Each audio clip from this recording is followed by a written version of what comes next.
بسم الله الرحمن الرحيم. ولقد خلقنا الإنسان من سلالة من طين ثم جعلناه نطفة في قرار مكين ثم خلقنا النطفة علقة فخلقنا العلقة مضغة فخلقنا المضغة عظاما فكسونا العظام لحما ثم أنشأناه خلقا آخر فتبارك الله أحسن الخالقين. ثم إنكم بعد ذلك لميتون ثم إنكم يوم القيامة تبعثون. السلام عليكم. بسم الله الرحمن الرحيم. அன்பார்ந்த சகோதர சகோதரிகளே,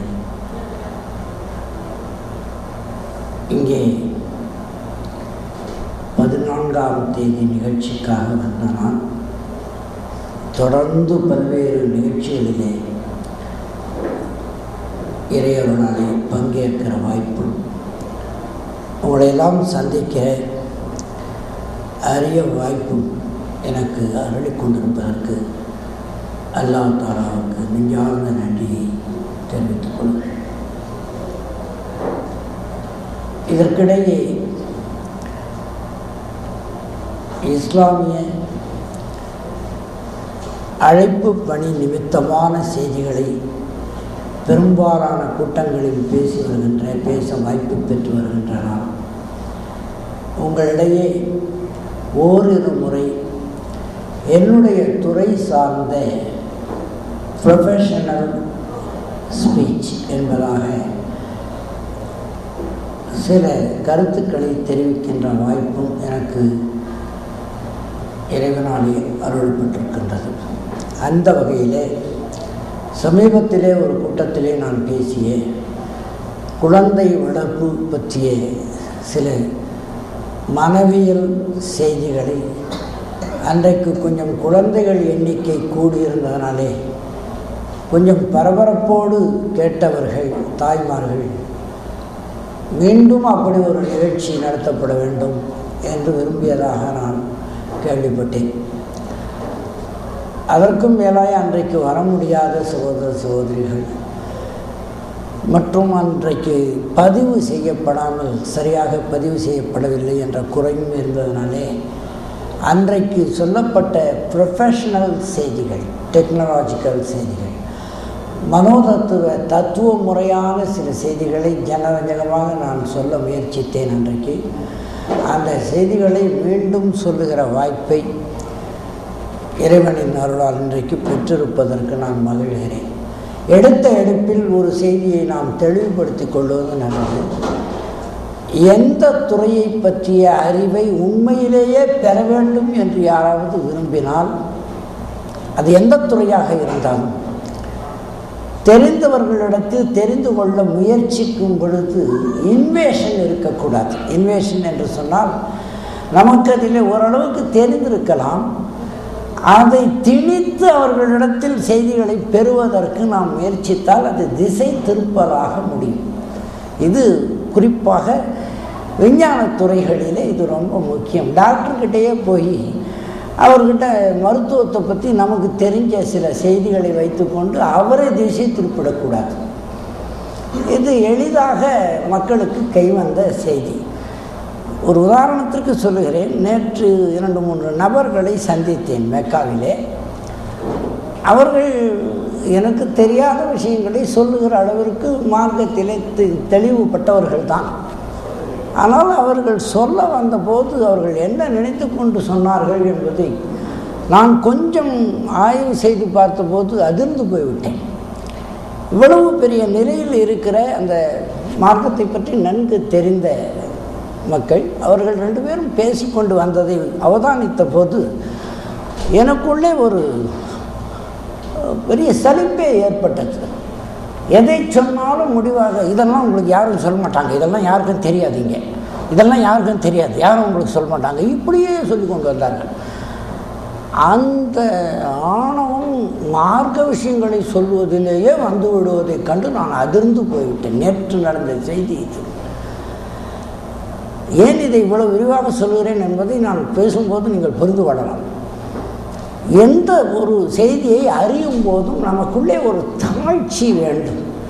நமக்கு நிச்சயம் தெரியாத இடத்தில் தொடங்குகிறோம், தெரிந்தவர்களிடத்தில் தெரிந்து கொள்ளுகிறோம்.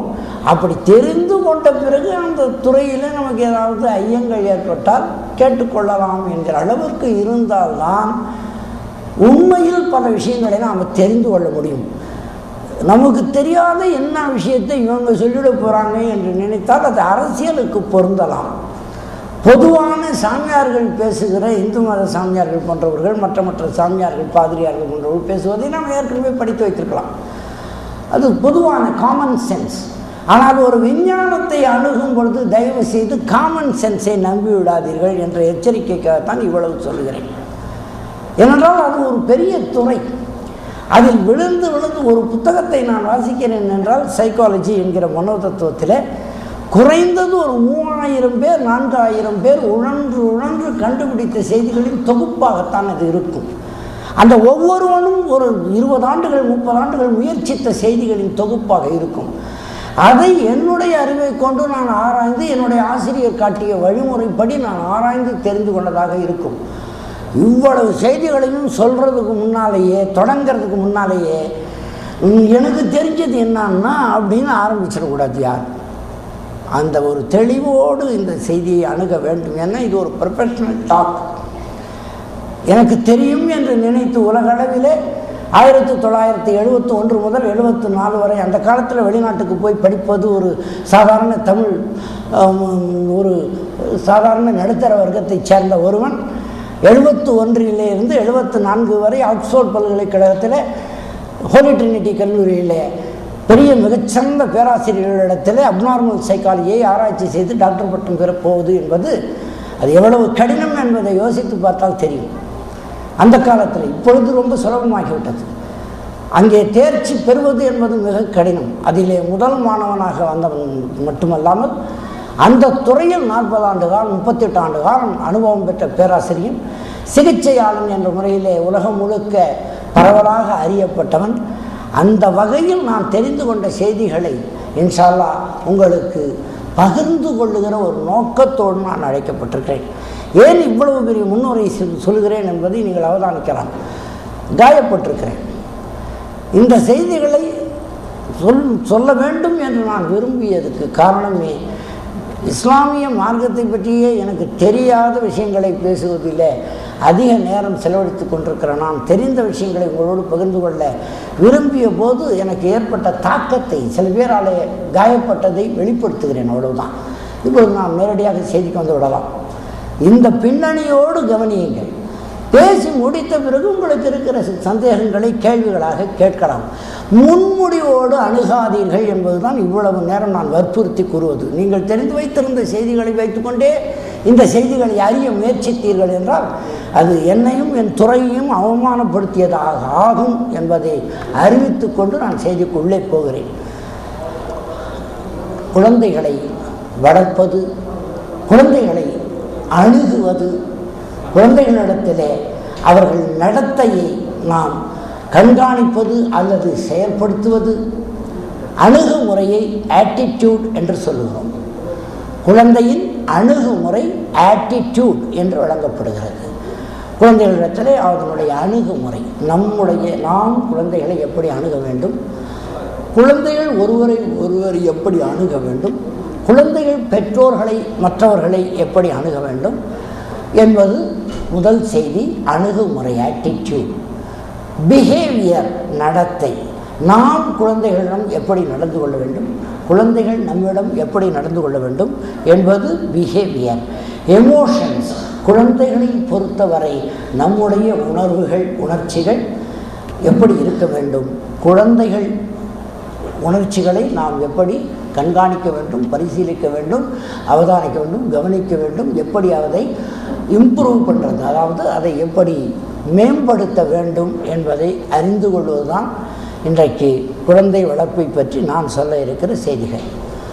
இதில் 1 வயதிலே இருந்து 3 வயது வரை குழந்தை ரா மைண்ட் லெவல், ரா மைண்ட் RAW அந்த நிலையில் தான் இருக்கும். கண்கள் திறந்திருக்கும் பிறந்த குழந்தைக்கு, ஆனால் அது பார்ப்பதில்லை. காதுகள் திறந்திருக்கும், கேட்பதில்லை. பிறந்த குழந்தை கண்கள் திறந்திருக்கும், பார்ப்பதில்லை. காதுகள் திறந்திருக்கும், அது கேட்பதில்லை. பிறகு அந்த குழந்தைக்கு மூக்கு சுவாசிக்க முடியும், ஆனால் நுகர முடியாது. நாக்கு இருக்கும், சுவைக்க முடியாது. கைகால்கள் இருக்கும், அது எதையும் தொட்டு உணர்வதில்லை. இதுதான் பிறந்த குழந்தை. ஆனால் தாலாட்டு பாடுகிற தாய், கண்ணே நீ உறங்கு, கண்மணியே நீ உறங்கு, யாரடித்து நீ அழுதாய், அடித்தாரை சொல்லி அழு, ஆரடித்து நீ அழுதாய், அடித்தாரை சொல்லி அழு அப்படின்பாங்க. நிச்சயமாக அது அடித்தவரை சொல்லி அழவும் போவதில்லை, அதை யாரும் அடிக்க போகிறதும் இல்லை. ஆரடித்து நீ அழுதாய் என்ற கேள்வி அதற்கு புரிய போவதும் இல்லை. இது வேடிக்கை போல் சொல்லுகிறேன், கவனித்து பார்த்தால் தெரியும். நீங்கள் உங்கள் திருப்திக்கு சொல்லிக்கொள்ளலாமே தவிர அது குழந்தையை போய் அடைவதில்லை. பிறந்த குழந்தையை ஆரடித்து நீ அழுதாய், அடித்தாரை சொல்லி அழு, ஆக்கினைகள் செய்திடுவேன். அத்தை அடித்தாலோ, புருஷனுடைய தங்கச்சி அத்தை அடித்தாலோ அரளிப்பூ செண்டாலே, அரளிப்பூ என்பது விஷச்செடி, அடித்தா கூட அத்தை அரளிப்பூவில் தான் அடிப்பாளாம். இவங்க தம்பி, அந்த அம்மாவுடைய அந்த பெண்ணுடைய தம்பி மாமன் அடித்தானோ மல்லிகைப்பூ செண்டாலே. இது உள்நாட்டு பிரச்சனை, அது வீட்டுக்குள்ளே இருக்கிற பிரச்சனை. புருஷனுடைய தங்கச்சி அடித்தா கூட அரளிப்பூவில் தான் அடிப்பாளாம். இவங்க தம்பி அடித்தா மாமன் அடித்தானோ மல்லிகைப்பூ செண்டாலே. தங்க ரதம் எடுத்து தாய்மாமன் வாசல் இல்லை, ப்ரெசன்டேஷனோடு வந்திருக்கிறாரு, ஆனால் உள்ளே வரலை. அத்தைமார் புருஷரெல்லாம் 6-7 வருஷமாக கண்ணே உனைக்கான கண்டு தவம் நிற்கின்றார். என்னடான்னு கேட்டால், புருஷன் சம்பாதிக்கிறத தண்டசோர் தின்னுட்டுக்கிறாங்களாம் அத்தைமார் புருஷரோட.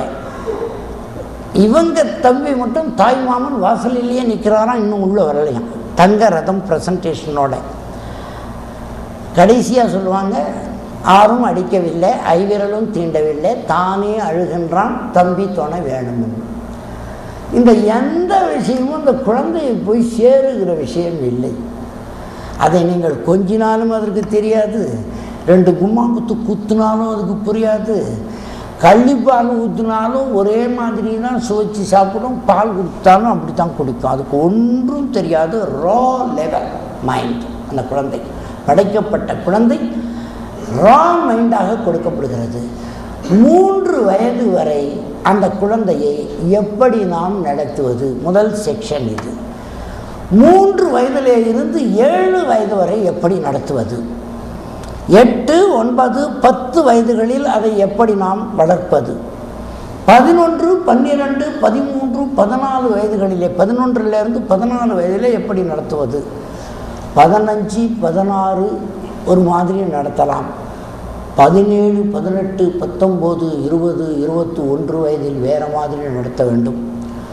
அதற்கு பிறகு அது குழந்தை பருவம் முடிஞ்சு போகிறது. என்னையா 21 வயது வரைக்கும் குழந்தையான்னு கேட்டால், ஆமாம், சைக்கலாஜிக்கலாக அது குழந்தை தான். அதுக்கு கல்யாணம் பண்ணி நீங்கள் அது 2 குழந்தை பெற்றிருந்தா கூட எங்களுக்கு அது குழந்தை தான். எந்த வயசுலேருந்து எது வரைக்கும்? 3 வயதிலே இருந்து 21 வயது வரை சைக்கலாஜிக்கலாக குழந்தை பருவம் என்று நாங்கள் கருதுகிறோம். சைக்காலஜிஸ்ட் அப்படித்தான் முடிவு பண்ணுறோம் சயின்ஸில். சரி, இப்போது 3 வயது வரை குழந்தையை எப்படி நடத்துவது? ஒரு விஷயத்தை சொல்லலாம். குழந்தைகளை எப்படி வளர்க்கலாம்? பொதுவாக காமன் சென்ஸில் எல்லாருக்கும் தெரியும். சில குழந்தைகளை அன்பாய் பேசி அரவணைத்து நடத்தலாம், சில குழந்தைகளை கண்டித்து வளர்க்கலாம், சில குழந்தைகளை தண்டித்து வளர்க்கலாம். சில சமயம் சில பேர் நினைப்பார்கள், குழந்தைகளை நாம் ஒன்றும் கண்டிக்கவும் வேண்டியதில்லை, அன்பு காட்டி அரவணைக்கவும் வேண்டியதில்லை, தண்டிக்கவும் வேண்டியதில்லை, அது பாட்டுக்கு விட்டால் அது பாட்டுக்கு வளர்ந்துடும், குழந்தைகள் தானாகவே வளரும்னு நினைக்கிறவங்களும் இருப்பாங்க. இந்த நாளில் எது சரி என்று ஒரு வினாவை எழுப்பிக் கொள்ளலாம். இப்போ பொதுவாக எல்லாரும் என்ன வினா சொல்லுவது, இந்த விடை சொல்வீர்கள்? கொஞ்சம் கவனிங்க சகோதர சகோதரிகள், எல்லாரும் என்ன விடை சொல்வீர்கள்? இதுக்கு ஒரே மாதிரி விடை எல்லோரும் சொல்ல மாட்டீங்க. சிலர் சொல்லுவீர்கள் குழந்தைகளை முடிந்தவரை கண்டித்து வளர்க்க வேண்டும். சிலர் சொல்வார்கள் அதெல்லாம் செய்யக்கூடாது, ரொம்ப அன்பு காட்டி அரவணைத்து வளர்த்தால் குழந்தை சிறப்பாக இருக்கும். இது ரெண்டாவது பதில். மூன்றாவது பதில், அப்படியெல்லாம் இல்லை, தப்பு செஞ்சால் நல்லா தண்டித்து வளர்க்கணும். இது ஒரு பதில்.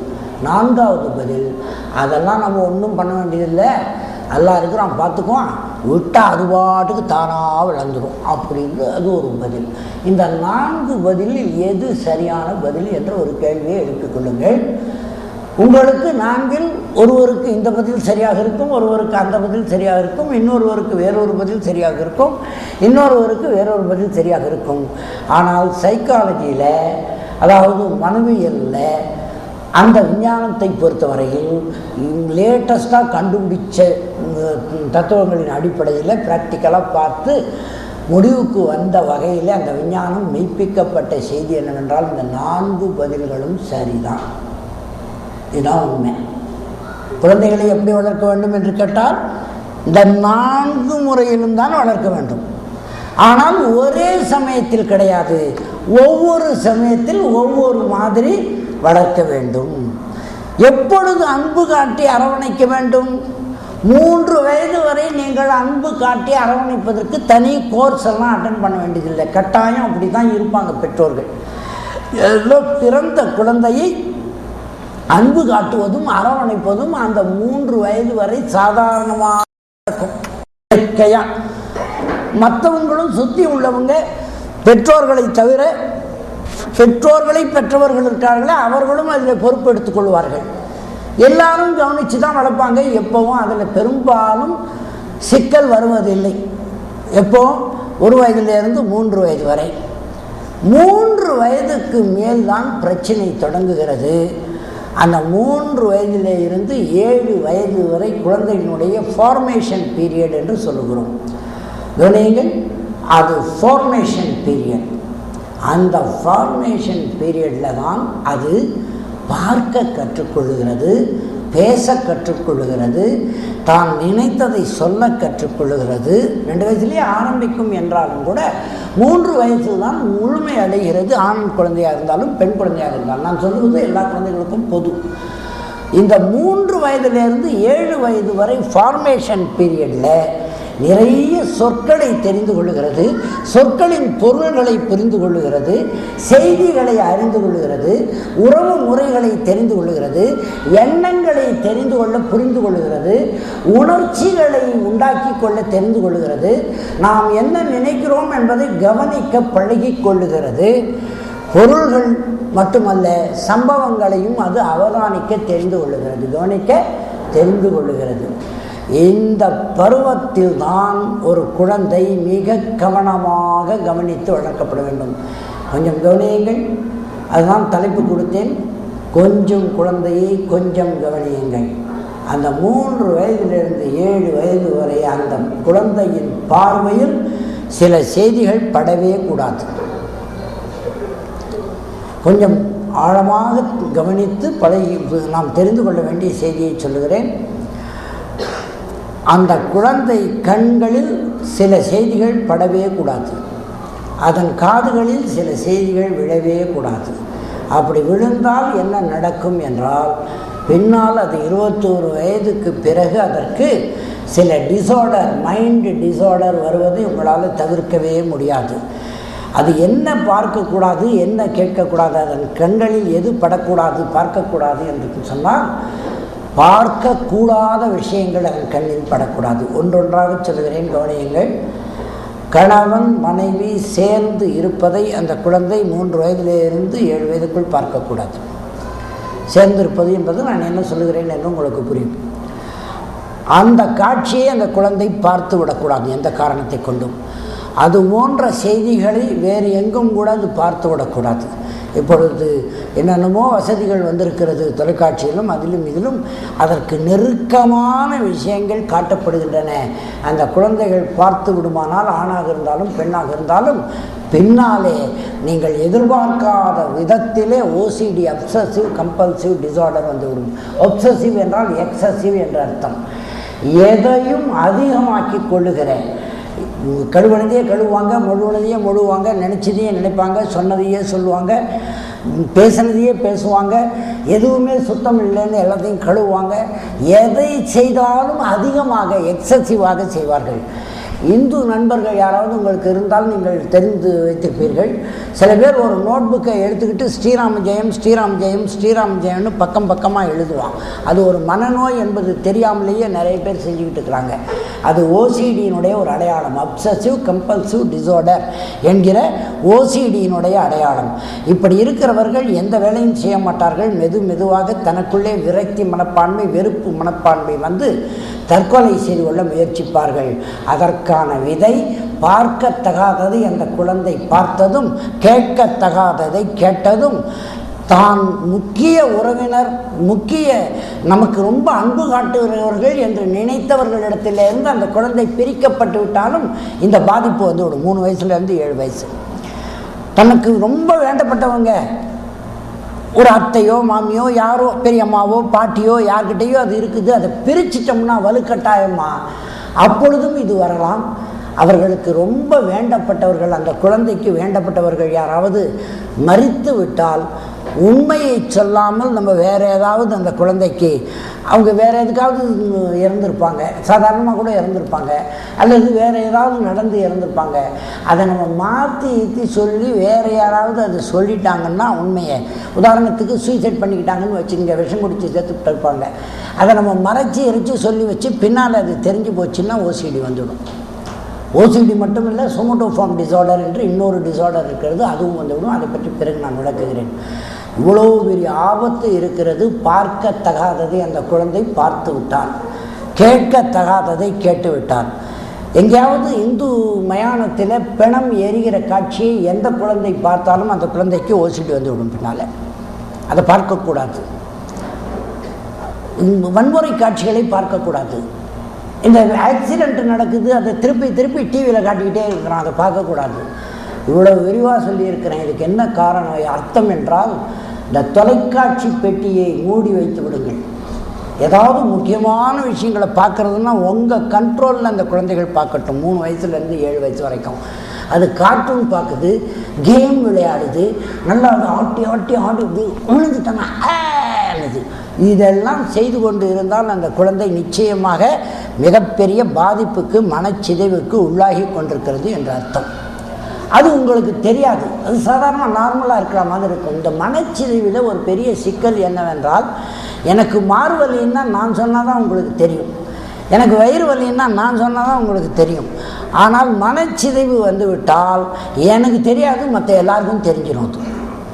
மனச்சிதைவு வந்தவர்களுடைய ஆக்டிவிட்டீஸ் மற்றவர்களுக்கு புரியும், பெற்றவர்களுக்கு தெரியாது, அந்த குழந்தைக்கும் தெரியாது. மனச்சிதைவு வந்து விட்ட செய்தி பெற்றவர்களுக்கு தெரியாது. என் குழந்தை நல்லா தான் இருக்குதுன்னு நினச்சிட்டு இருப்பீங்க.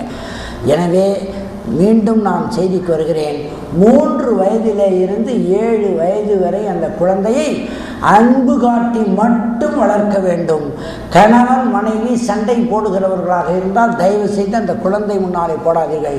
நான் வேடிக்கையாக அடிக்கடி சொல்லுவது, 3 வயசுலேருந்து 7 வயசு வரைக்கும் குழந்தை வீட்டில் இருந்ததுன்னா அது எதிர்க்க யாரும் சண்டை போட வேண்டாம். கணவனும் மனைவியோ, மாமியாரோ மருமகளோ, உற்றார் உறவினரோ, அண்ணன் தம்பி, யாரும் உறவினர்கள் சண்டை போடாதீங்க.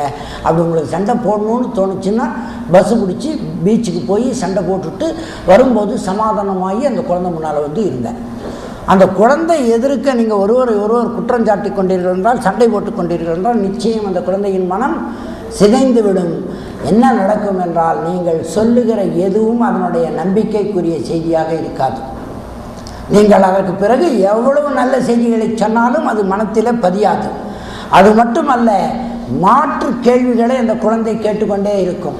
நல்லா சாப்பிடுப்பா, உடம்பு அப்போ தான் நல்லா இருக்கும், அக்கறையாக தானே சொல்கிறேன், நல்லா சாப்பிடு கண்ணுன்னு நீங்கள் சொன்னால், ஆமாம் உனக்கு ரொம்ப அக்கறை, எனக்கு தெரியாது உன்னை பற்றி, என் மேலே அக்கறையா உனக்கு அப்படின்னு மனசில் நினைக்கும் எதிராக. இதுக்கு என்ன காரணம்னா, தாயோ தகப்பனோ ஒருவரை பற்றி ஒருவர் தவறாக அந்த குழந்தையிடம் ஏற்கனவே எப்பாவது ஒரு முறை பேசியிருப்பீர்கள். அது உள்மனத்தில் பதிவு செய்து வைத்து கொண்டிருக்கிறது. நம்பிக்கைக்கு உரியதாய் நீங்கள் எது செய்தாலும் அது நம்பிக்கை உரியதாய் எடுத்துக்கொள்வதே இல்லை அந்த குழந்தை. இவ்வளவு பெரிய ஆபத்து இருப்பதனாலே இப்பொழுது நான் சொன்னதன் சுருக்கம் இதுதான். நீங்கள் தயவு செய்து 3 வயதிலிருந்து 7 வயது வரை அந்த குழந்தை மீது அளவற்ற அன்பு காட்டுங்கள். எதற்காகவும் கோபிக்காதீர்கள், எதற்காகவும் கண்டிக்காதீர்கள். சரியா படிக்க படிக்க மாட்டேன் நல்லா ரொம்ப மிரட்டாதீங்க 7 வயசுக்குள்ளே. அது ஒன்றும் 7 வயசுக்குள்ளே MBBS ஃபஸ்ட் இயர் படிக்க போகிறதில்லை.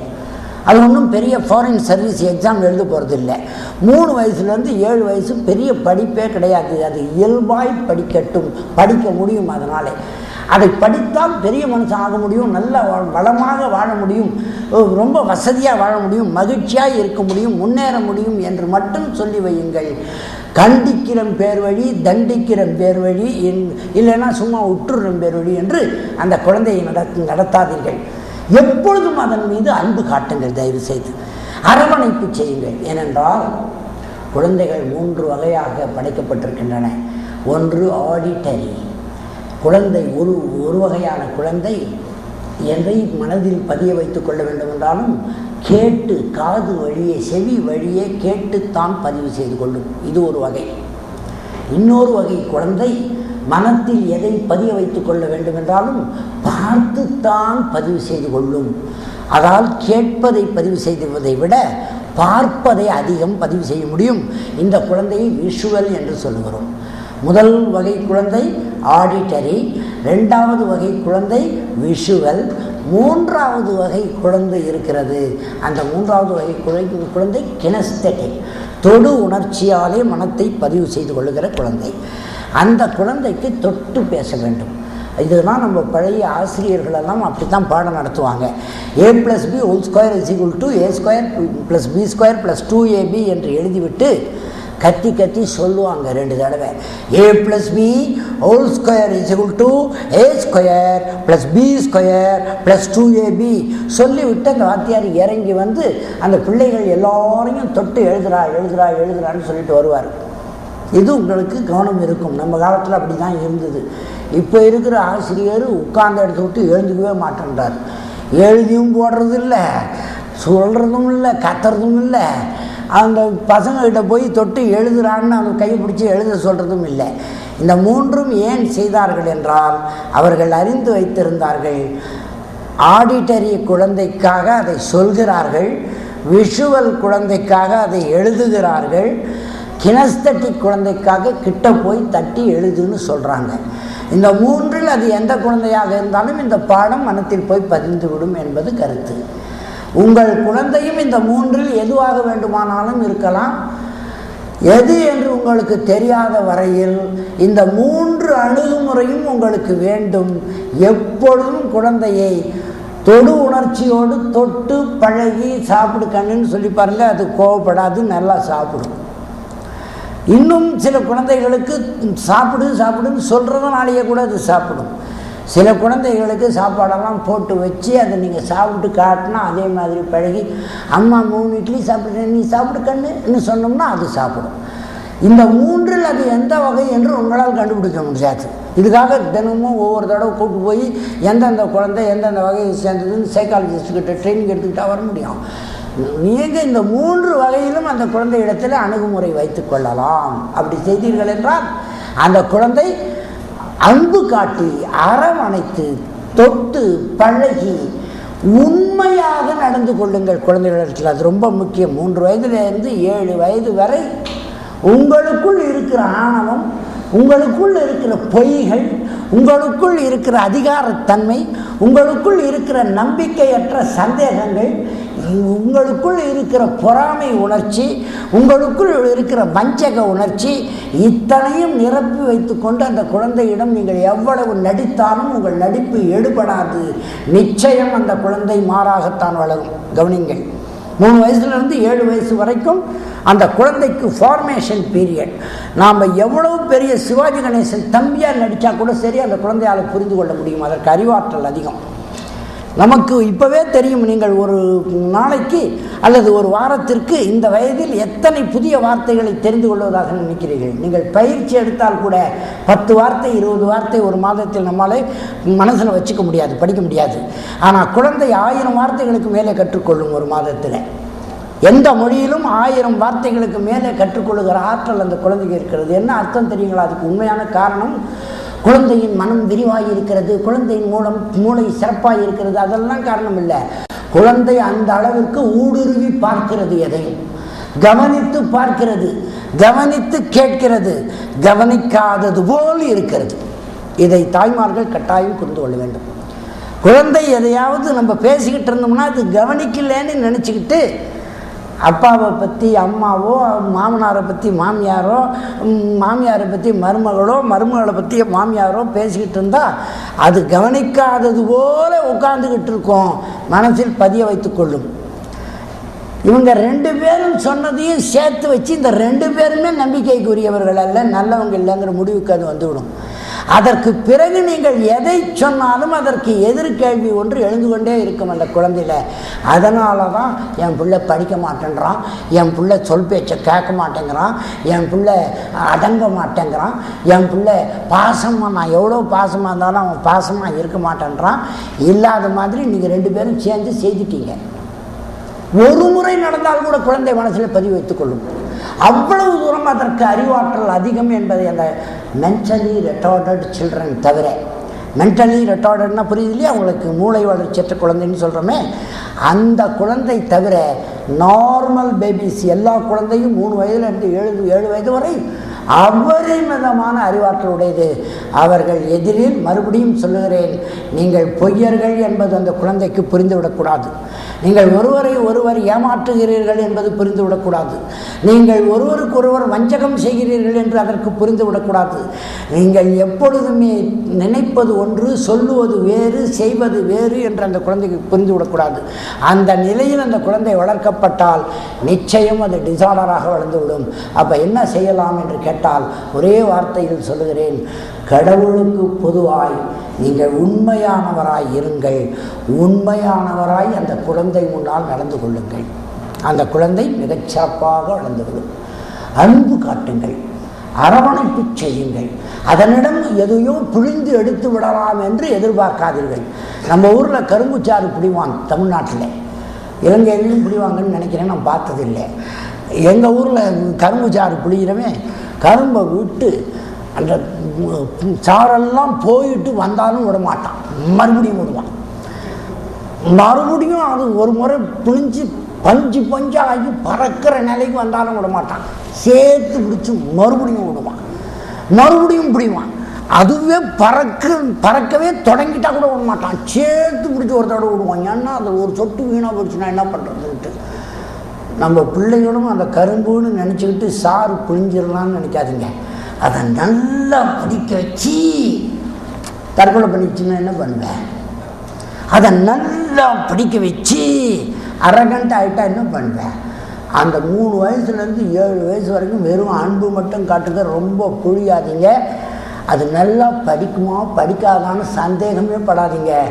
நிச்சயம் அந்த 3 வயதுலேருந்து, இப்போ சொல்கிறது முக்கிய விஷயம், அந்த 3 வயதிலிருந்து 7 வயது வரை நீங்கள் எவ்வளவு படித்தீர்களோ அதை விட 100 மடங்கு அதிகமாக அறிவோடு படிக்குது இப்போ இருக்கிற பிள்ளை. காரணம், உலக செய்திகள் அந்த அளவுக்கு அந்த குழந்தைக்கு வந்து விட்டது. நம்ம காலத்தில் கம்ப்யூட்டர்னா என்னன்னு தெரியாது, நம்ம காலத்தில் டிவின்னா என்னன்னே தெரியாது, ரேடியோ இந்த டேபிளோடு பெருசாக இருந்தது, அதுக்குள்ளே எம்ஜிஆரும் சிவாஜியும் உள்ளே இருந்துக்கிட்டு பாடுறாங்கன்னு நம்ம நினச்சிக்கிட்டு இருந்தோம். இப்போ 3 வயசு குழந்தைக்கு எல்லா விவரமும் தெரியும். அது நம்ம போடுது. நானே ஒரு 10-15 வருஷத்துக்கு முன்னால் இமெயிலை திறந்து பாருன்னு சொன்னதுக்கு ஸ்க்ரூ டிரைவர் எடுத்துன்னு திறந்து பார்த்தேன். உண்மையாகவே இமெயிலை திறந்து பார்க்க சொன்னான், ஏன்னா எனக்கு தெரியாது. ஆனால் இன்றைக்கி என் பேத்தி ஒரு 2.5 வயசு 3 வயசு இருக்கிற பேத்தி யூடியூப்பில் என்ன வருது, அதில் என்ன வருது, இதில் என்ன வருது, இது என்ன பண்ணுறது, அது என்ன பண்ணுறது, எல்லா விவரமும் தெரிஞ்சு வச்சுருக்குது. உண்மையிலேயே நம் காலத்தில் அந்த 3 வயதிலிருந்து 7 வயது வரைக்கும் தாய்மார்களும் சரி சகோதரர்களும் சரி நாம் கற்றதை விட இப்பொழுது இருக்கிற குழந்தை அதிக வேகத்தில் கல்வி கற்கிறது என்பதை ஒப்புக்கொள்ளுங்கள் மனசில். அதை போய் ரொம்ப புழிஞ்சு எடுக்கிறேன் பேர் வழின்னு எதுவும் செய்யாதீங்க. வெறும் அன்பு காட்டுங்கள், அரவணைப்பு செலுத்துங்கள். 3 வயதிலிருந்து 7 வயது வரை எந்த டிசார்டரும் இல்லாமல் அந்த குழந்தையை வளர்த்து விட முடியும். இது ஒரு செய்தி. இதில் தந்தை அன்பு அதிகம் காட்டுவதா, தாய் அதிகம் அன்பு காட்டுவதா, இந்த போட்டியே வேணாம். தாயும் காட்டுங்கள், தந்தையும் காட்டுங்கள். யாருக்கு அதிக நேரம் இருக்கிறதோ அவர்கள் அதிக நேரம் அந்த குழந்தையை தொடு உணர்ச்சியோடு பழகி பாருங்கள். அப்படி நேரம் இல்லைன்னா வெள்ளிக்கிழமையாவது இதை முழு நேர வேலையாக ஆக்கிக்கொள்ளுங்கள். அந்த குழந்தையை தொட்டு கொஞ்சி பழகி வளர்த்தால் நிச்சயம் எந்த பிரச்சனையும் இல்லாமல் இன்ஷா அல்லாஹ் அந்த குழந்தை வளரும். இது முதல் பகுதி. அப்படி இல்லை என்றால் என்ன நடக்கும் என்பதை மட்டும் சொல்லிவிட்டு அடுத்த பகுதிக்கு போகிறேன். அப்படி நான் சொல்லுவது போல் இல்லை என்றால் அந்த குழந்தைக்கு ஆங்ஸைட்டி டிசார்டர் என்கிற ஒரு மனச்சிதைவு வந்துவிடும். அந்த மனச்சிதைவு வந்துவிட்டால் அந்த குழந்தை படிக்கப் போவதை கொஞ்சம் கொஞ்சமாக குறைத்துவிடும். பள்ளிக்கு போகாது, பொய் சொல்ல ஆரம்பித்துவிடும், அதிகமாக கோபப்படும், கண்டதை வாங்கி தர சொல்லும். வாங்கி தந்தால் படிக்கிறேன் என்று சொல்லும், வாங்கி தந்தாலும் படிக்காது. உங்களால் வாங்கி தர முடியாதெல்லாம் கேட்பான். வாங்கி தரலைன்னா படிக்க மாட்டான். ஆண் பிள்ளை பெண்களோடும் பெண் பிள்ளை ஆண்களோடும் அதிக தொடர்பு வைத்துக்கொள்ள முயற்சி பண்ணுவான். ஆங்ஸைட்டி டிசார்டர் வந்துட்டான். பின்னாலே 3 வயசுலேருந்து 7 வயசுக்குள்ளே இந்த தப்பு நடந்து விட்டால் அதற்கு பிறகு அந்த குழந்தை கெட்டு போயிடுவான். கெட்ட கெட்ட வார்த்தைகள் பேசுவான். நம்ம பரம்பரையிலே அந்த மாதிரி பேசியிருக்க மாட்டோம். அந்த மாதிரி வார்த்தைகளெல்லாம் பேசுவான். கெட்ட பழக்கங்கள் ஒன்றொன்றாக வந்து சேரும். கடைசியில் அந்த குழந்தை மிகவும் தீய வழிகெட்ட நிலைக்கு போய் சேர்ந்துவிடும். Anxiety disorder. தாயை கை நீட்டி அடிக்க தொடங்கி விடுவான் 14-14 வயசு வரும்போது. 11 வயசுலேருந்து 14 வயசுக்குள்ளே. அது அடுத்த கட்டம், அதை பற்றி அப்புறம் சொல்கிறேன்.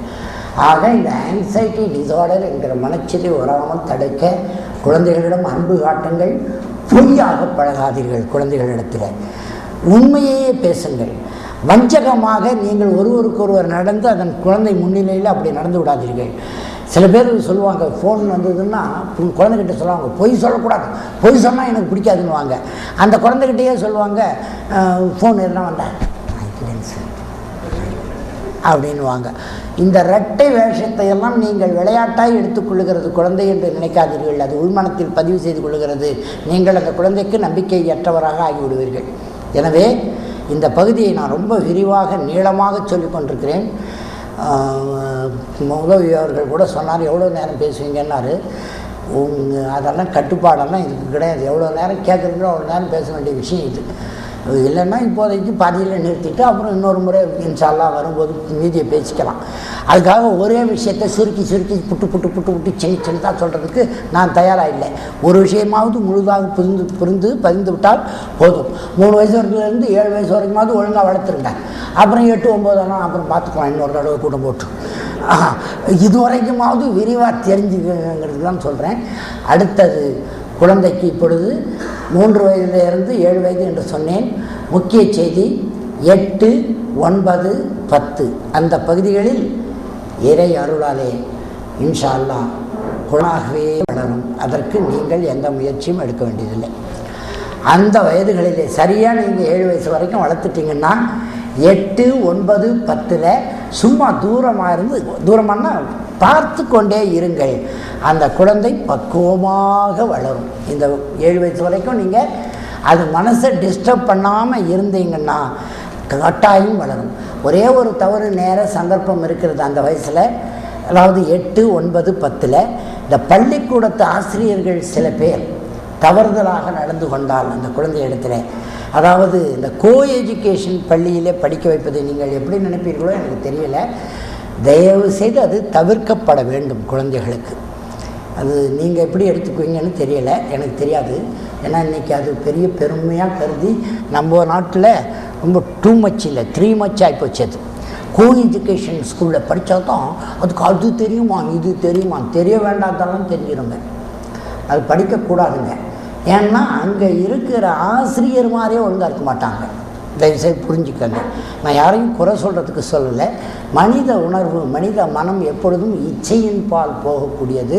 இந்த கோ எஜுகேஷன் பள்ளியில் படிக்கிறது, ஆசிரியர்கள் கெடுக்கிறது, இந்த மாதிரி வேறு ஏதாவது அந்த அசம்பாவிதமாக ரொம்ப ரேராக குடும்பத்திலேயே சில பேர் பெண் குழந்தைகளிடம் தவறாய் நடந்து கொள்வது, ஆண் குழந்தைகளிடம் பெண்கள் தவறாய் நடந்து கொள்வது, முறையில்லாமல் முறையாய் இப்படி ஏதாவது நடந்தால் ஒழிய, அவர்களுக்கு வேண்டிய யாராவது திடீர் மரணம் அடைந்து விட்டால் ஒழிய, இந்த 8, 9, 10 வயதுகளில் குழந்தைகள் மன ரீதியாக பாதிக்கப்படுவதில்லை.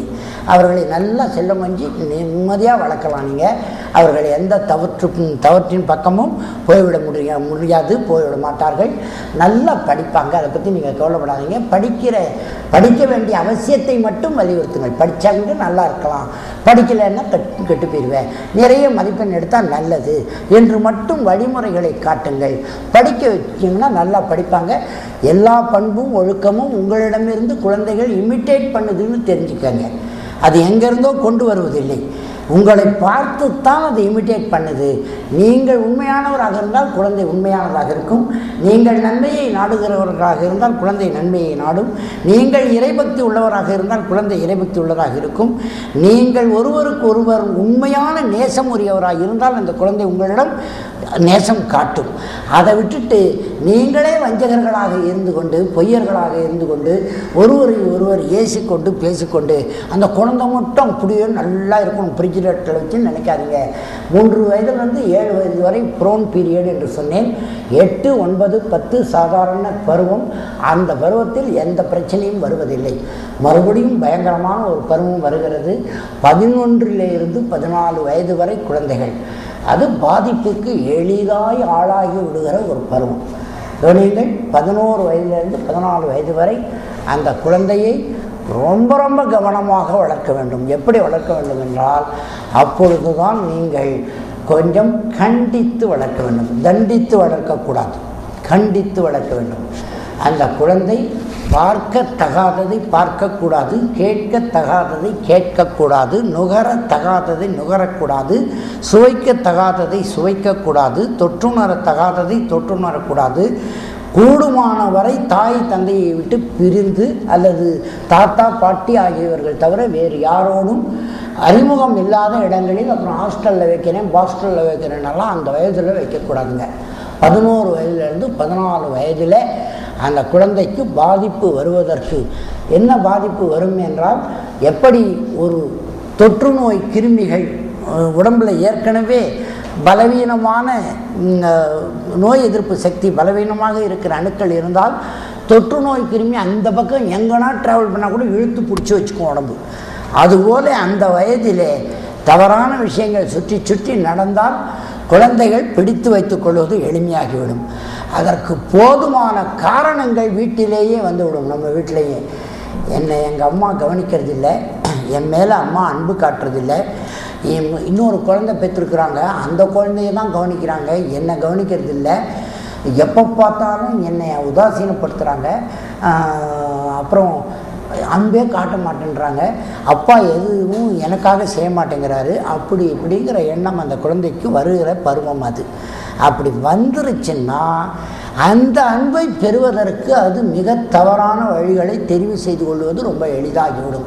அதற்கான சான்ஸ் இல்லாமல் உங்கள் கண் பார்வையிலும் அன்பிலும் அரவணைப்பிலும் அதே நேரத்தில் தீயமானவற்றை கண்டிக்கிற ஒழுக்க பண்புகளை வளர்க்கிற விதத்திலும் அந்த குழந்தைகளிடம் உங்கள் சிந்தனை இருக்க வேண்டும், உங்கள் சொற்கள் இருக்க வேண்டும், உங்கள் செயற்பாடுகள் இருக்க வேண்டும்.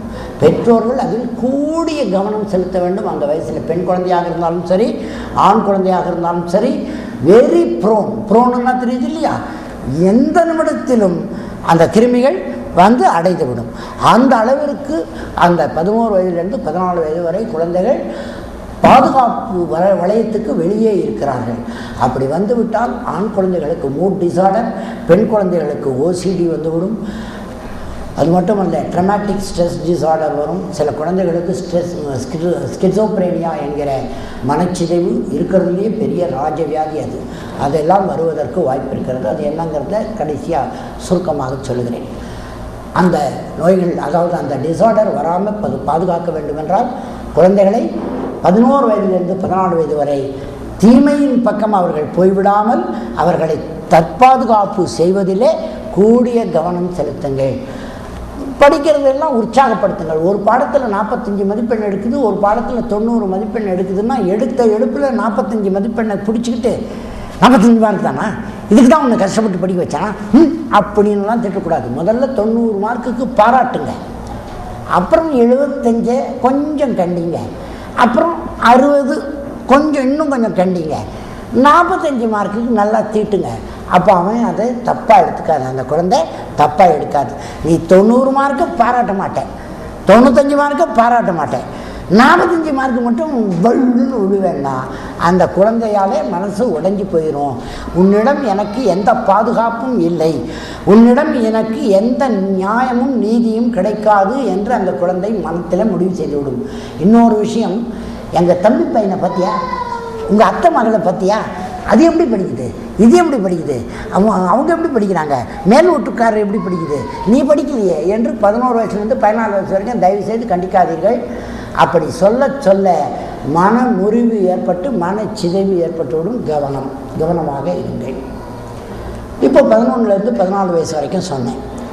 மறுபடியும் 15, 16, 2 வருஷமும் போகிறதே உங்களுக்கு தெரியாதுங்க. இத்தனை வருடமும் ஸ்லோவாக வளர்ந்த அந்த குழந்தை திடீர்னு நம்ம பாய்ந்து வளர்வது போல இருக்கும். அந்த 2 வருஷம் போகிறதே உங்களுக்கு தெரியாது. ஆண் குழந்தையும் சரி பெண் குழந்தையும் சரி 15 வயசுலேருந்து 14 வயசு வரைக்கும் தாவி வளர்கிற மாதிரி இருக்கும். எந்த பிரச்சனையும் பெருசாக வராது, நம்மளே அதெல்லாம் உண்டாக்கிக்கிட்டால் ஒழிய.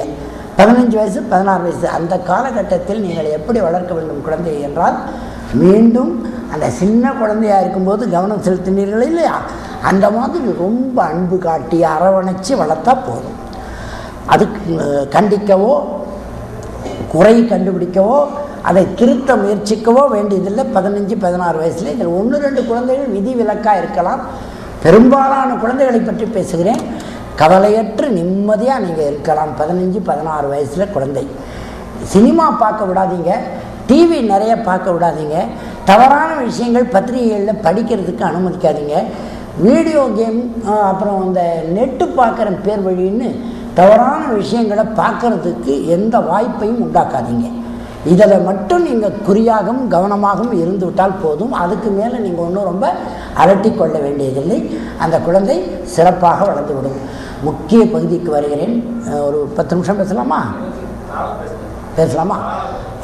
17 வயதிலே இருந்து 21 வயது வரை எல்லோரும் கவனியுங்கள். மிக முக்கியமான பருவம் அது. அந்த பருவம்தான் மனச்சிதைவு வருவதற்கும் பிற்கால வாழ்க்கை அந்த குழந்தை கெடுத்து கொள்வதற்குமான பருவம். 17 வயதிலிருந்து 21 வயது வரை மிக முக்கியமான பருவங்க. அந்த வயதிலே தான், அதுவும் குறிப்பாக அமெரிக்காவில் எல்லாம் இந்த பருவம் முன்னாலேயே வந்து விடுகிறது. 13, 14, 15 வயசு 14 வயசுலேயே தொடங்கி விடுகிறது. ஐரோப்பாவிலும் தொடங்கி விடுகிறது. ஆனால் ஆசிய பகுதியில் ஏசியாவில் வாழ்கிற நமக்கு Ilangai, Tamil Nadu, Malaysia, Singapore, Indonesia, Java, மாலத்தீவுகள், பர்மா, பாகிஸ்தான், பங்களாதேஷ் இந்த பகுதி பிள்ளைகளுக்கு 16 வயதிலே இருந்து 21 வயது வரை தான் ரொம்பவும் மிக அதிகமாக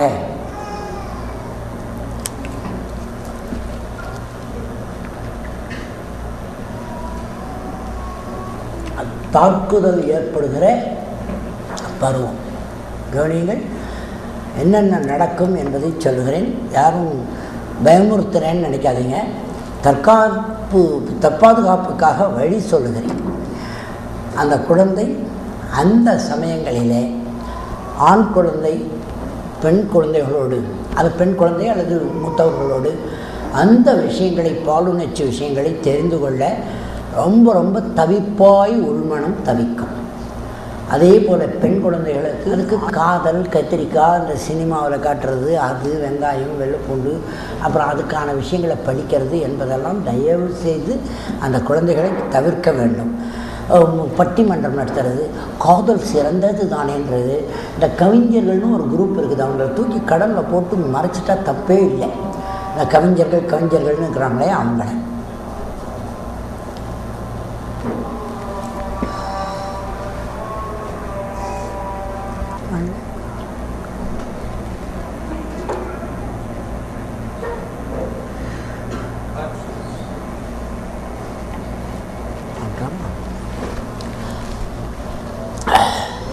இந்த 17 வயதிலிருந்து 21 வயது வரை குழந்தைகளுடைய கண் பார்வை தவறானவற்றையே பார்ப்பதற்கு போகும். கண்ணு போகிறதில்லை.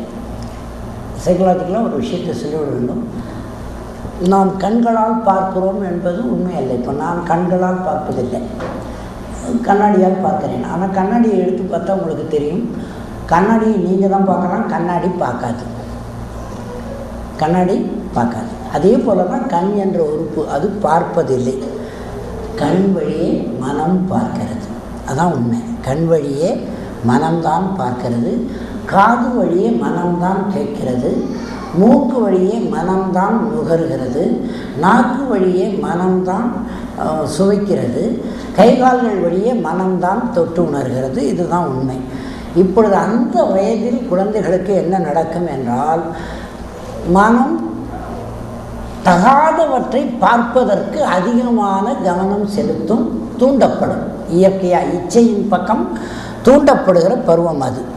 17 வயசுலேருந்து 21 வயசு வரைக்கும்.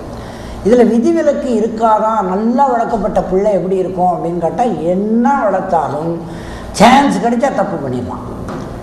அந்த பருவத்தில் பார்க்கத்தகாததை பார்ப்பது, கேட்கத்தகாததை கேட்பது, நுகரத்தகாததை நுகர்வது, சுவைக்கத்தகாததை சுவைப்பது, சிந்திக்கத்தகாததை சிந்திப்பது, செய்யத்தகாததை செய்வது. கொஞ்சம் கவனிச்சிங்கன்னா தாய்மார்களுக்கும் தெரியும், பெரியவர்களுக்கும் தெரியும். பிள்ளைகள் அந்த வயதில் மெல்ல மெல்ல அதிக நேரம் டாய்லெட்டுக்குள்ளே இருப்பான். ஒரு 1/4 மணி நேரம், அரை மணி நேரம், அதிகபட்சம் கழிப்பறையில் 1/4 மணி நேரம் தான் இருக்கலாம். அது அங்கே போய் அரை மணி நேரம், 3/4 மணி நேரம், 1 மணி நேரம், 1.5 மணி நேரம் இருக்க தொடங்குவார்கள் சில ஆண்களும் பெண்களும். இது obsessive compulsive disorder high order, உச்சக்கட்டத்திற்கு வந்துவிட்டது என்று அர்த்தம். இது வந்தவர்கள் அப்படித்தான் செய்வார்கள். நம்ம ஏதாவது சத்தம் போட்டால் உடனே கழுவுறேன், சுத்தப்படுத்துகிறேன். குளிக்க போனால் ரொம்ப நேரம் இருப்பான். இது உண்மையில் காரணம் என்னன்னு கேட்டிங்கன்னா, தந்தையிடமோ தாயிடமோ உற்றார் உறவினரிடமிருந்து தப்பித்து தனியாய் இருக்க விரும்புகிறான் என்பதுதான் அர்த்தம். சில பிள்ளைகள் வசதி இருக்கிற வீட்டில் ரூமுக்குள்ளேயே போய் கதவை சாத்திக்கிட்டு உட்காந்துருப்பான். டிவியை என் ரூமில் டிவி தனியாக வை, நான் பார்த்துக்கிறேன்னுவான். கம்ப்யூட்டர் என் ரூமில் வைன்னுவான். ஏன் ஹாலில் கம்ப்யூட்டர் பார்த்தா வேலை செய்யாதா? நல்லா கவனிங்க. நீங்கள் எவ்வளோ பெரிய அமீராக இருந்தால் கூட சரி, தனி அறைக்குள்ளே அந்த குழந்தைகளை 17 வயசுலேருந்து 21 வயசு வரைக்கும் தூங்குகிற நேரம் தவிர மற்ற எல்லா நேரத்துலையும் அதிக நேரம் அனுமதித்து விடாதீர்கள் குழந்தைகளை. நிச்சயமாக தீயவனவற்றை தெரிவு செய்து கொள்வான், தீயவனவற்றை தேர்ந்தெடுத்து கொள்வான். அதற்கு வாய்ப்புகளை கொடுத்து விட்டு அதுக்கப்புறம் லையோ புயோன்னு அடிச்சுக்கக்கூடாது. அந்த குழந்தையை பாருங்கள், ஆணாக இருந்தால் சிகரெட்டு போய்க்கிற பழக்கம் ஏதாவது வருகிறதான்னு கண்காணித்து கொண்டே இருங்கள். சும்மா ஒரே ஒரு சமயத்தில் ஒன்று ஒரு பப்பை ஊதி விட்டு போட்டு வந்துட்டான் அப்படின்லாம் விட்டுறாதீங்க. தண்டிக்க தயங்காதீர்கள். நான் முதல்ல சொன்னேன் இல்லையா, குழந்தையை கண்டித்து வளர்ப்பதா, அரவணைத்து வளர்ப்பதா, இல்லை அது இஷ்டத்துக்கு வளரட்டும்னு விட்டுறதா, இல்லை தண்டித்து வளர்ப்பதா என்று ஒரு கேள்வி எழுப்பினேனே, அதற்கான விடை இப்பொழுது சொல்லுகிறேன். 17 வயதிலிருந்து 21 வயது வரை ஏதாவது தவறு கண்டுபிடிக்கப்பட்டு விட்டால் தெரிஞ்ச உடனே தயவு செய்து கண்டிக்க தவறாதீர்கள். கண்டிக்கிற முறை எப்படி என்றால், முதல்ல மதர் ஷுட் ப்ரப்போஸ், தாய் தான் அதை சொல்ல வேண்டும் அவனிடத்துல. இந்த மாதிரி நீ தப்பு பண்ணியிருக்கிற, அப்பா வரட்டும், அவர்கிட்ட நான் சொல்ல போகிறேன், இன்னைக்கு ஒரு அடியாவது நீ வாங்க தான் போகிற, உடனே அதை விட்டுடு, இல்லைன்னா தப்பிக்க முடியாது, எங்களிடமிருந்து உனக்கு இனிமேல் எந்த ஆதரவும் கிடைக்காதுன்னு அம்மா சொல்ல வேண்டும். தொடர்ந்து பழைய மாதிரியே உன் மேலே அன்பு காட்டுவோம் என்றோ, தொடர்ந்து உனக்கு எல்லா வசதிகளும் செய்து கொடுத்து உனக்கு படிக்கிறதுக்கு, உடம்பு சரியில்லைன்னா பாதுகாக்கிறதுக்கு, உனக்கு உணவு ஊட்டுறதுக்கு எல்லாத்துக்கும் நாங்கள் தொடர்ந்து செய்வோம்னு நினைக்காத. அப்படியே செய்தாலும் ஏதோ கடமைக்கு போனால் போதும் செய்வோமே தவிர அன்பு காட்டி எங்களால் செய்ய முடியாது. இவ்வளோ பெரிய தப்பு பண்ணியிருக்கிறேன்னு குடித்து விட்டு வந்தான் என்று தெரிந்தாலோ, அல்லது குடிகாரர்களோடு இருந்தான் என்று தெரிந்தாலோ, சிகரெட்டு பீடி போன்றவற்றை புகைத்தான் என்று தெரிந்தாலோ, பெண்களோடு அல்லது விபச்சாரம் போன்றவற்றில் ஏதாவது தொடர்பு வைத்திருக்கான் என்றாலோ, அந்த பார்க்கத்தகாத படங்கள் அது இது ஏதாவது பார்க்கிறான் என்று தெரிந்தாலோ, தாய்மார்களுக்கும் சொல்லுகிறேன், பெரியவர்களுக்கும் சொல்லுகிறேன், தயக்கம் இல்லாமல் உடனே தண்டியுங்கள். தண்டனை என்பது ரொம்ப கடுமையாக இருக்க போகிறதில்லை. கழுத்து சீவிட போகிறீங்க, கத்தி எடுத்து ஒரு அறை கொடுக்கறது எப்படி இருக்கணும்னா, இனிமேல் எங்களிடம் இருந்து உனக்கு எந்த அன்பும் ஆதரவும் அரவணைப்பும் கிடைக்காது, ஞாபகம் வச்சுக்க இதை தொடர்ந்தால் என்று தாய் ப்ரப்போஸ் பண்ணணும். தந்தை அதை நடைமுறைப்படுத்த வேணும். ஆனால் 2 பேரும் ஒரே நேரத்தில் ஒரே இடத்தில் இருக்கக்கூடாது. எப்படின்றத விளக்குறேன் பாருங்கள். தாய் அங்கே மிரட்டி வைக்கணும் அவனே. தந்தை வந்த உடனே அந்த அம்மா சமையல் ரூமுக்கு போயிடணும். வந்த உடனே இதை கேள்விப்பட்டு இவர் 2 வார்த்தை பேசிட்டு, இதுதான் உனக்கு லாஸ்ட் வார்னிங், மெரிச்சிருவேன், ஜாக்கிரதை, இனிமேல் உனக்கு மன்னிப்பே கிடைக்காது அப்படின்னு மிரட்டல் துணியிலே சொல்லி, நாளையில இருந்து இதே அன்பு, இதுவரைக்கும் எங்களுக்கு தாய்க்கும் தந்தைக்கும் உன் மீது இருந்த அன்பு தொடர வேண்டும் என்றால் இந்த பழக்கத்தை இன்றோடு மரியாதையை விட்டுட்டு வா, இல்லைன்னா முடியாது என்று கண்டிப்பாக சொல்லிவிடுங்கள். அது நீங்கள் இப்போ நினைக்கலாம், அப்படி சொன்னால் அவன் எதனோ பண்ணிக்கலான்னா ஒன்றும் பண்ணிக்க மாட்டான். ஆரம்பத்திலேயே நீங்கள் முதல் நாளே கண்டுபிடித்து விட்டால் இதோட போயிடும்.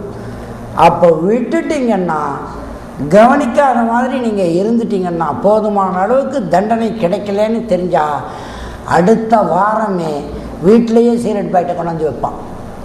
அதுக்கு அடுத்த வாரம் அம்மாக்கிட்டேயே தீப்பெட்டி கேட்பான். அதுக்கு அடுத்த வாரம் முடிஞ்சால் அப்பாவுக்கு ஃபோன் பண்ணி வரும்போது 2 பாக்கெட் சிகரெட் வாங்கிட்டு வந்துருன்னு சொன்னாலும் சொல்லுவான். இது வேடிக்கைக்கு நான் சொல்லலை. என்கிட்ட இப்போது இந்த ஊரில், ஜெட்டாவில், ரியாத்தில், தம்மாமில் சில கேஸுகள் நான் கவனித்து கொண்டிருக்கிறேன். அவர்கள் ஃபோனில் அப்பப்போ பேசிக்கிட்டு இருக்கிறாங்க. அந்த கேஸ் எல்லாமே இது போன்ற கேஸ். அம்மாவை அடி பின்னிடுறான், அப்பாவை பிடிச்சி மோதுறான். இதில் இதெல்லாம் அந்த 17 வயசுலேருந்து 21 வயசு வரைக்கும் இருக்கிற அந்த பீரியடில் ஏற்பட்டு விடுகிற மிக தவறான பழக்கங்களையா தயவு செய்து எச்சரிக்கையாக இருங்கள். தண்டித்து வளர்க்க தயங்காதீர்கள். ஆனால் யார் முன்னாலேயும் அதை செய்யாதீங்க. உற்றார் உறவினர் முன்னாலேயோ, சரியாக பையன் படிக்கலைன்னு ஆசிரியர் முன்னாலேயோ, அவன் நண்பர்கள் முன்னாலேயோ அவனை தண்டிக்கிற பேர் வழியினெல்லாம் கை தூக்கிறாதீங்க. அது பெரிய தவறான இடத்துக்கு கொண்டு போய்விடும்.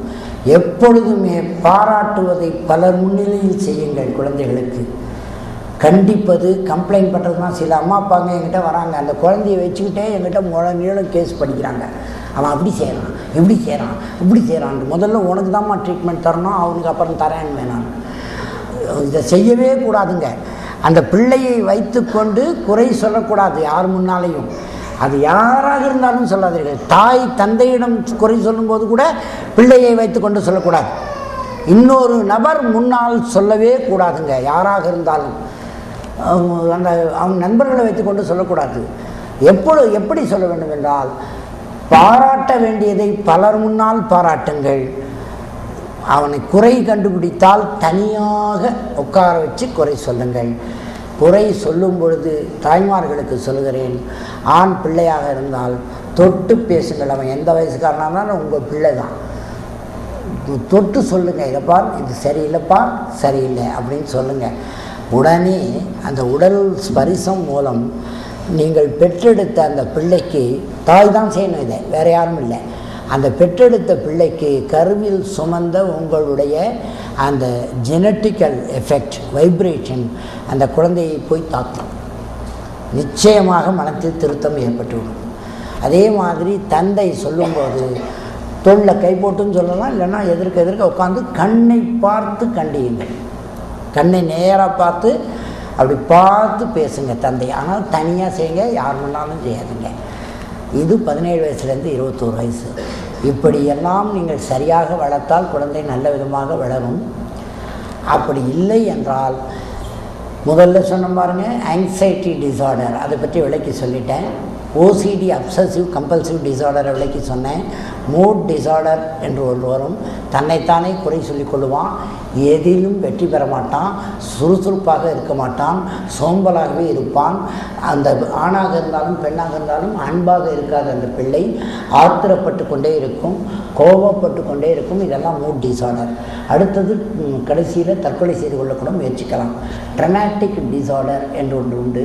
நான் அப்படியா இருப்பேன், இப்படியா இருப்பேன், எங்கள் அப்பா தான் எனக்கு எடுத்துட்டான், எங்கள் அம்மா தான் எனக்கு எடுத்துட்டாங்க, உங்களால் தான் நான் இப்படி கெட்டு போயிட்டேன், இவன் எதுவுமே செய்ய மாட்டான், உங்களால் தான் கெட்டு போயிட்டேன்.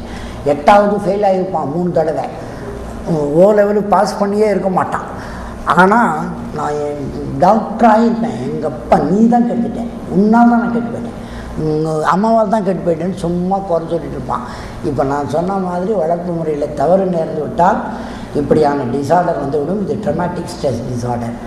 ஸ்கிட்சோப்ரேனியா என்பது மனத்துக்குள் குரல் கேட்பது, அடுத்தவரை வன்முறையாக கொலை செய்து கூட தூண்டக்கூடிய மனச்சிதைவு.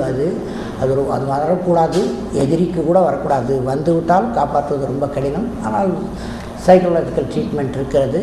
அது ஒரு 3 மாதம், ஒரு மாதத்திற்கு ஒரு முறை வந்து அது சிகிச்சை பெற வேண்டும். அது சரி பண்ணலான்னு வச்சுக்கோங்க.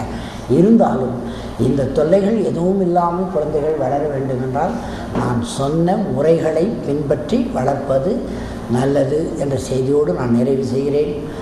இன்ஷா அல்லாஹ் கேள்வி பதில் பகுதி வரும் பொழுது இன்னும் நீங்கள் நிறைய கேள்வி. இப்போ நான் முதல்ல சொன்ன பாருங்க, கட்டுப்பட்டு கேளுங்கள், எல்லாம் நம்மளுக்கு தெரியும்னு நான் நினைக்காதீங்கன்னு சொன்னது இந்த நிமிஷம் வரைக்கும் தான். இனிமேல் நீங்கள் கேள்வியை ரொம்ப சுதந்திரமாக கேட்கலாம். முன்முடிவோடு நான் சொல்லுகிற செய்திகளை கேட்கக்கூடாதுன்றதுக்கு தான் அவ்வளோ பெரிய முன்னுரை சொன்னேன். கேட்கும்போது முழு தெளிவோடு சாதாரண மனத்தோடு நமக்கு தெரியாததை தெரிந்து கொள்கிறோம் என்ற உணர்வோடு நீங்கள் கேட்க வேண்டும் என்பதற்காகத்தான் அந்த செய்திகளை சொன்னேன். இப்போ கேள்வி கேட்பது நீங்கள் சுதந்திரமாக கேட்கலாம். எந்த கேள்வி கேட்டாலும் நான் அதற்கான பதில்களை சொல்ல தயாராக இருக்கிறேன். அது கேள்வியே கிடையாது, அது போடுது. அது அவங்க இது மாதிரி ஒரு லெக்சர் பண்ண விரும்புகிறாங்களாம். அது அது அவங்கள கூப்பிட்டு பண்ண சொல்லுங்கள் அப்புறம் ஒரு நாளைக்கு வாய்ப்பு இருக்கும்போது. அப்படியே தொடரலாமா கேள்வி பதில்? இவ்வளோதானா?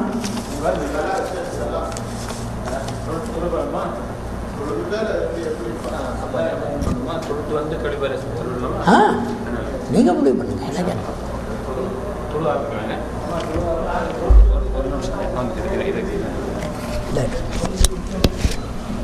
இன்ஷா அல்லாஹ் இப்போ தொழுகை ஆரம்பமாக இருக்கிறது. பெண்கள் இந்த சைடில் வந்து தொழுங்க. தொழுகை முடிந்ததுக்கு பிறகு கேள்வி பதில் ஆரம்பிக்கும். உங்களுக்கு பேப்பர் கொடுக்கப்பட்டிருக்கிறது துண்டுகள். அதில் உங்களுடைய கேள்விகளை எழுதி தந்தால் இன்ஷா அல்லாஹ் உங்களுக்கு விடை கிடைக்கும்.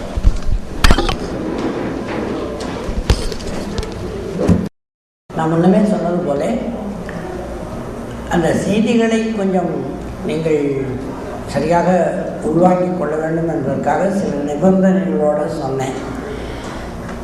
முன்முடிவோடு பார்க்காதீங்க, முழுமையாக அதை கிரகித்து கொள்ள முயற்சி பண்ணுங்கள். ஏனென்றால் மனசுக்குள்ளே நீங்கள் முன்னாலேயே இப்போ உங்களுக்கு சாதாரணமாக விளங்கிய விஷயம்தான். ஒரு பாத்திரத்தில் ஏற்கனவே கொஞ்சம் தண்ணி இருந்தால் அதில் கொஞ்சம் தான் கொள்ளும். நீங்கள் நமக்கு எதுவும் தெரியலைன்னு நினச்சி முழுமையாக ஏற்க வேண்டும் என்பதற்காக அப்படி நான் சொல்லலாம். இப்போ இந்த கேள்வி பதில் ஃப்ரீ செஷன். நீங்கள் தயவுசெய்து வேண்டுமான அளவுக்கு தாங்கோ. எல்லாரும் கேள்வி கேளுங்க தயவுசெய்து. கேள்விகள் நிறைய வந்தால் ஒன்று இங்கே நேரம் காணலைன்னா கூட நான் கொஞ்சம் அட்ஜஸ்ட் பண்ணி எல்லா கேள்விகளுக்கும் பதில் சொல்ல பார்க்குறேன். அப்படி இப்போ முடியலை என்றாலும் பேருந்து உங்களுக்கு எப்படியாவது தெரிவிக்கிறேன். அந்த கேள்விக்கான பதிலை ஏதாவது ஒரு ஊடகத்தின் வாயிலாக தெரிவிக்க நான் முயற்சி பண்ணுறேன். ஏனென்றால் இந்த மாதிரி கேள்விகள் நிறைய மனசுக்குள்ளேயே வச்சுக்கொண்டு சரியாக அதை நீங்கள் கவனிக்காமல் அதுக்கான பதில் தெரியாமல் குழந்தை வளர்ப்பில் ஈடுபடும் பொழுது சில சிக்கல்கள் வருவதற்கு நமக்கு வாய்ப்பு இருக்கிறது. இன்ஷா அல்லாஹ் இந்த கேள்விகளுக்கான பதில்களை இப்பொழுது நாம் தொடங்குகிறோம். எல்லோரும் நிறைய கேள்விகளை எழுதி அனுப்புங்கள். உங்களுக்கு இருக்கிற கேள்விகளை, அதற்கான பதில்களை கேட்டவர்கள் மட்டுமல்லாமல் மற்றவர்களும் கொஞ்சம் அவதானமாக கவனித்து கேட்குமாறு கேட்டுக்கொள்கிறேன். ஏனென்றால் இது ஒரு முக்கிய செஷன், இது ப்ரொஃபஷனலாக நான் செய்கிறது. இங்கே அவர்களுடைய அழைப்புக்கு ஏற்ப இதை நான் இங்கே செய்கிறேன். இந்த கேள்விகளுக்கான பதில்கள் இன்ஷா அல்லாஹ் உண்மையிலேயே உங்களுக்கு பயன்பட வேண்டும். அல்லாஹ்விடம் நான் துஆ கேட்டுக்கொள்கிறேன். பெண்களுக்கு டிவி சீரியல் தீமை, அதனால் ஏற்படும் மனச்சிதைவை எடுத்துச் சொல்லுமாறு கேட்டுக்கொள்கிறேன். குழந்தைகளுக்கு சொன்னதே தான், பெண்களுக்கும் அதே அளவு தீமை தான் ஏற்படும். ஏன்னா பெண்களும், அதுவும் டிவி பார்க்கிற பெண்கள் எவ்வளோ வயதானவர்களானாலும் குழந்தைகள் தான். அந்த படத்தை பார்ப்பதில் அவர்கள் செலுத்துகிற கவனம் இருக்கிறதே, அது குழந்தைத்தனமாக இருக்கும் பார்த்தீர்கள் என்றால். டிவியால் ஏற்படுகிற நல்ல விஷயங்கள் 1-2 இருக்கிறது, நான் இல்லை என்று மறுக்கவில்லை. ஆனால் டிவி பார்ப்பது தொடர்ந்து பார்க்கிறவர்களுக்கு என்ன மாதிரி மனச்சிதைவு வரும் என்றால், முதலில் வயது வித்தியாசம் இல்லாமல் அவர்களுக்கு எல்லாவற்றையும் குறை காண்கிற பழக்கம் வந்துவிடும். அதுவும் குறிப்பாக மெகா தொடர், சினிமா மெகா தொடர் இதெல்லாம் பார்க்குறாங்க இல்லையா. மெகா தொடர் என்றால் புரிஞ்சு கொள்ளுங்கள், கதை கேட்குறதுனா 1/4 மணி நேரம் கேட்கலாம், 1/2 மணி நேரம் கேட்கலாம். அரேபியன் நைட்ஸ் கதையே 1000 இரவுகளில் சொல்லப்பட்ட 1000 கதைகள் தான், ஒரே நாளில் சொல்லப்பட்டதில்லை. மகாபாரதமே நம்ம ஊரில் தமிழ்நாட்டில் 18 நாள் தான் கூத்தாடுவாங்க. 4 வருஷம் கதை கேட்டுக்கிட்டு இருக்கிறாங்க பெண்கள். டிவியில் 4 வருஷமாக கதை கேட்குறது, 1/4 மணி நேரம் கேட்கலாம், 1/2 மணி நேரம் கேட்கலாம். அந்த கதைகளில் அந்த கதாபாத்திரங்களால் விளைகிற தன்மை என்னவென்றால், எல்லாவற்றையும் சந்தேகிப்பதும் எல்லாவற்றையும் நெகட்டிவாக பார்க்கிற பழக்கம் வந்துவிடும். கவனம், பெண்களுக்கு மிகப்பெரிய தீமையை இழைத்துவிடும். கணவன் கொஞ்சினால் கூட எவகிட்டையோ கொஞ்சிட்டு அதுக்கு இங்கே ரிஹர்சல் பார்க்குறான் அப்படின்னு நினைக்க தோணும். ஏன்னா இப்படி ஒரு வசனம் அந்த மெகா தொடரில் வந்திருக்கும். கவனியுங்கள், தயவு செய்து டிவி பார்க்குறத குறைச்சிக்கிறது, அதுவும் இந்த வெட்டி கதைகளை பார்ப்பதை குறைப்பது வாழ்வை வளப்படுத்தும். அந்த நேரத்தில் நல்ல விஷயங்கள் எதையாவது படியுங்கள், கேளுங்கள், திருக்குரான் படியுங்கள், ஹதீஸ்களை படியுங்கள், நிறைய விஷயங்கள் இருக்கின்றன.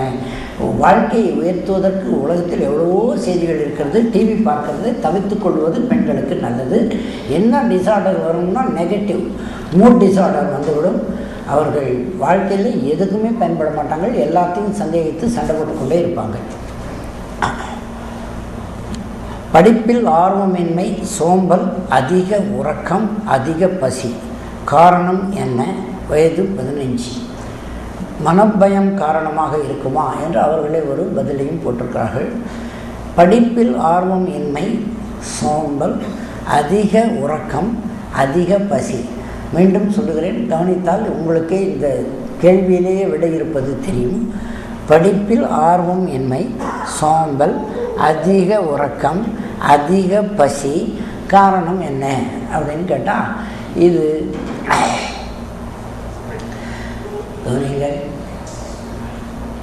சுறுசுறுப்பாக இருந்து அந்த குழந்தை எதையாவது 15 வயதாகிறது, 11 வயதிலெல்லாம் ரொம்ப சுறுசுறுப்பாக இருந்து நிறைய சாதனைகளை விளையாட்டிலோ அல்லது படிப்பிலோ காட்டியிருக்கும், உற்றார் உறவினருக்கு உதவியாக இருந்திருக்கும். அப்பொழுதெல்லாம் அந்த குழந்தை எந்த பாராட்டையும் பரிசையும் பெற்றிருக்காது.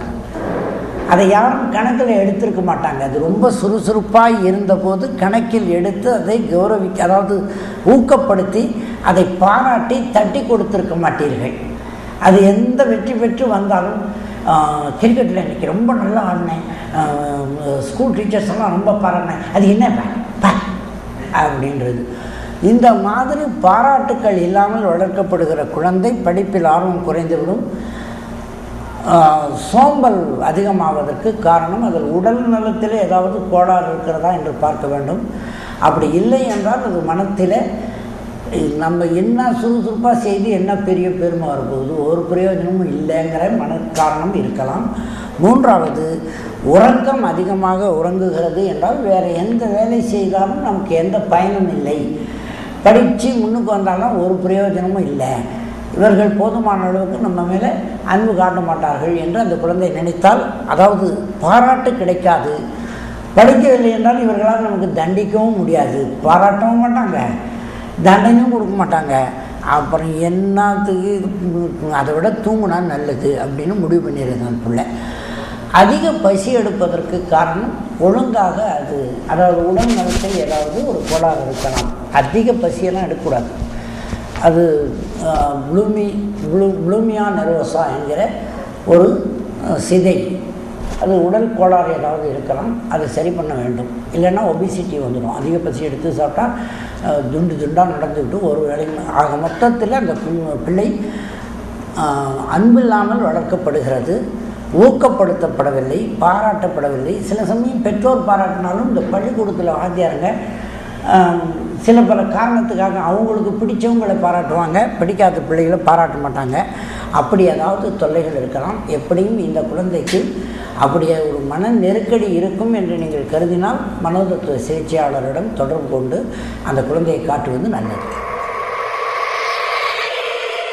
பிஸ்மில்லாஹிர் ரஹ்மானிர் ரஹீம். الله ولي الذين آمنوا يخرجهم من الظلمات إلى النور والذين كفروا أولياؤهم الطاغوت يخرجونهم من النور إلى الظلمات أولئك أصحاب النار هم فيها خالدون.